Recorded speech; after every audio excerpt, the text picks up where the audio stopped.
Let's watch one more. Can't hurt, right? Wait. Hi there.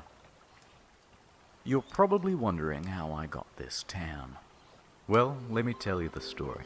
It begins with a man by the name of Billy McFarland. Billy was a good boy. At 22, he had dreams of becoming a super wealthy entrepreneur, dropping out of college to start a business called Magnesis. Over the years, he managed to network with some powerful people. One of them was Ja Rule. Translated from German, I believe it means, yes, rule. Over drinks, he pitched an idea. Here's an accurate recreation of that event. Mr. Rule, He says, I have a brilliant idea. Like, word, like, yo, what happened? I'm like, yo, this nigga too wild, fucking the fish. Precisely. Great minds think alike. It will be 2 weeks of absolute luxury in the Bahamas.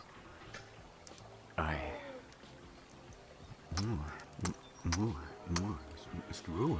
Promotion began in late 2016. Fyre promised beaches, ladies, gourmet food, luxury villas. Hosted on a private island in the Bahamas called Fyre Cay, once owned by Pablo Escobar. VIP tickets up to $250,000. Swimming pigs. Blink 182. Major laser. A steel drum. Welcome to Fyre Festival. The best 2 damn weeks of your life. I bought my ticket immediately. The day arrives. About 5,000 people are making their way directly from Miami Airport, and there are huge delays to get to Fyre Cay. Although I shouldn't say Fyre Cay, because it doesn't exist. In the marketing, they referenced this island, which is actually Norman's Cay, run by George Jung, not Pablo, by the way. But that doesn't matter because we're not going there either. We're going to Great Exuma.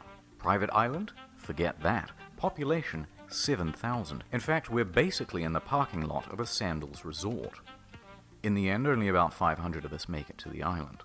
The remaining customers' flights are cancelled. You're about to see why. We're hauled onto a school bus and taken to the site, a gravel lot with a bunch of FEMA tents. Oh no! Remember those promises of luxurious villas? Pranked ya? Enjoy your stay, and don't forget your complimentary cup of UNICEF rice. Turn this bus right around! Once there, no one knows whose tent belongs to whom, so staff try getting everyone into a line. Then they abandon that idea and tell everyone it's a free-for-all. Expecting a party, this guy took all of his drugs on the flight over. He's the only one having any fun. Everyone else is grumpy because it's been 5 hours and there's no food. In lieu of food, staff decide to start handing out tons of free tequila. This only exacerbates problems. Once the food does arrive, it's just as delectable as promised though. Gourmet craft single there. A few hours later, bags arrive on a shipping container. It was getting dark and there was no lighting. So everybody's walking around with their cell phones trying to look for their luggage. Plenty of people had their luggage stolen. Oh But don't my worry, if you have any God. valuables, the festival advertised top-notch security. Here it is. But no one told guests they had to provide their own lock. There are rumors of muggings by the locals. I heard rumors of feral dogs. A tent supposedly caught fire. The closest beach has a rampant shark problem. Staff don't have any uniforms or walkie-talkies, so no one knows who's in charge, and the people who are in charge can't talk to each other. Here's the bathroom. Many staff quit after only a couple of hours. For the few customers who were willing to just make the most of it and enjoy the music, they had some bad news too. All of the major musical acts What's that? pulled out. In fact, Major Lazer wasn't even confirmed to go in the first place. Watching videos. The event was promoted as cashless, so all people had were these useless Disney bucks on their Fireband, Thank which you. meant they couldn't buy anything or catch a cab if they were stranded. And even with only 500 people, there are too few tents and beds, so everyone is just stealing each other's. And for any of you thinking you could just escape to the sandals, bad luck. It's peak season and they are absolutely full. People are reaching out to the embassy for help. After a few hours, most people chose to go back to the airport, and the rest were forced back home when the Bahamian government stepped in. The festival was closed. But the exodus from the island made its own problems. Guests spent hours dehydrated and hung over in a hot building. Why staff locked the door isn't entirely known. But one girl fainted before they were finally reopened. Everyone gets home, and that was the end of it. Except for me. I was rescuing someone, helping them out, and I got lost in the woods. Anyway, back at home, the shitstorm on social media was just ramping up. The Reddit Fyre Festival was created, and it started documenting everything that went wrong at the event. People were circulating a fake tweet by Jar that the whole thing was a social experiment. Some wholesome festival memes there. And it quickly turned into a marketing case study of what not to do. In response, Fyre started serving cease and desist letters to stop people from saying mean things about them. Mr. Rule released an official statement online, both apologizing and saying that it's not his fault. Interestingly, he wasn't even on the island at the time. He was giving a concert in Chicago. Although, to their credit, they offer everyone a full refund. Or Pay ticket to next year's Fyre Festival if they decide to go. Exactly. Next year? meanwhile, Billy is on full damage control. He claims that a storm came in the night before and changed all of the marketing into lies. We got to a point that we were very excited about on Wednesday night with how the two sites looked, and we got hit by a big storm. But the apologies weren't enough. A few days later, and the first lawsuit was served. Attorney Ben Misalis doesn't think it's funny. He's filed a $100 million class action lawsuit against the organizers. Then another suit. Then 7 more. Then the feds got involved, claiming Billy had committed wire fraud. Serious charges with serious prison time. More on that later. But first. Right now, let's go into the history of Fyre Festival. The marketing was clever. To get the word out, they got in touch with about 400 influencers, Instagram celebrities, and they offered them VIP tickets or cash to promote the event. They even managed to get Kendall Jenner to post about it. Rumor has it she was paid $250,000 for this post. Their marketing worked though. The festival sold out. So how did it go so wrong?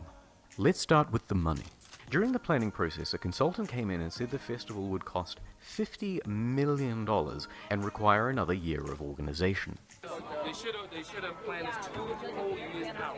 This is after they made all the promises, and they had nothing near that amount, so they started cutting expenses way back.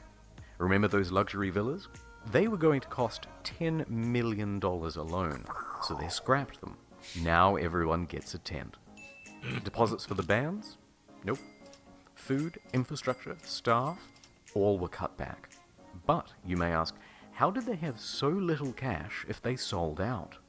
It's the price. It was way too low. Now wait a minute. Up to $250,000 a ticket is too low. In fact, on social media, people were so merciless and unsympathetic towards the guests because they thought it was a bunch of rich kids paying for tickets with a starting price of $12,000. And you can thank fake news for that assumption. You see that number repeated everywhere. But actually, very few were paying even close to that amount. The standard price was around $1,200. Which, if you think about 2 weeks in the Bahamas with practically all of your expenses taken care of, that's pretty bloody good. In fact, some tickets were as low as $500. 6 months ago, got together and got the early bird special for about $500. And this covered food, transportation, ticket, and somewhere to sleep. How on earth were they going to break even with that? They weren't. And on the flip side, there's no proof whatsoever that anyone purchased a $250,000 ticket. So basically, they're stuffed. Billy has to start taking tough short-term loans just to keep afloat. Which, by the way, is why they did the fire bans. It was to raise cash. It's reported that up to $2 million in Firebucks in-game currency was spent in the lead-up to the event. But this wasn't even close to enough. Practically broke, and with the event only a few weeks away, the more experienced staff suggested postponing. But, thanks to those short-term loans, he couldn't. So he insisted on going forward. Those staff tried to control the damage by telling celebrities and public figures not to go. How was the Fyre Festival?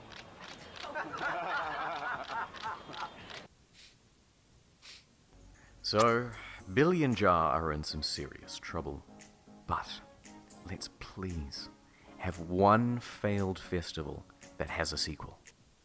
Well, Billy is out on $300,000 bail. His assets were frozen as at May 18th. He dropped his expensive attorneys. He's selling his property in New York. He tried to sell Magnesis for $150,000, but it was cancelled for being fraudulent. Massively in debt and with no hope of paying it back, Fyre went into involuntary bankruptcy. And that is the end of Fyre Festival. I'll keep you posted about whether Billy is going to jail. So long, Fyre Festival. You were too beautiful for this world. And as for me, well, it's time to go home. Okay. Wow. You'd think if you have that much money